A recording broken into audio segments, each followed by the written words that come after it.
Hi friends, అందరూ ఎలా ఉన్నారు? యాక్చువల్గా మలేషియాలోనైతే ఈరోజు మార్నింగ్ స్టార్ట్ అయింది. ఎర్లీ మార్నింగ్ వర్షం అసలు నాన్ స్టాప్గా అయితే పడతానే ఉంది. యాక్చువల్గా మలేషియాలో రోజుకు ఒక్కసారైనా ఏదో ఒక టైంలో వర్షం అయితే పడతానే ఉంటుంది. కాకపోతే ఏంటంటే వచ్చేసి ఈ రోజు అయితే ఎర్లీ మార్నింగ్ స్టార్ట్ అయింది. అసలు ఈవినింగ్ చూడండి, ఇప్పుడు వచ్చేసి ఈవినింగ్ టైం వచ్చేసి 9 అవుతుంది నైట్. ఇంకా కూడా ఆగలేదు, అలా పడతానే ఉంది నాన్ స్టాప్గా. ఈ మలేషియాలో క్లైమేట్ వచ్చేసి అన్ప్రెడిక్టబుల్ క్లైమేట్ అనమాట. ఎప్పుడు ఎలా ఉంటుందో తెలియదు. అప్పటికప్పుడే వర్షం పడుతూ ఉంటుంది, అప్పటికప్పుడే ఎండ కాస్తూ ఉంటుంది. కాకపోతే వర్షం పడుతుంది కదా, చాలా చల్లగా అయితే ఉంది.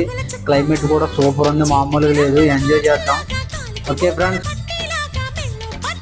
అలాగే ఈ వెదర్కి సంబంధించిన మంచి సాంగ్ అయితే యాడ్ చేశాను, చూడండి, వినండి. అలాగే విని ఎలా ఉందో చూసి నాకైతే కామెంట్ చేయండి ఫ్రెండ్స్. ఉంటా, బాయ్. Like and subscribe.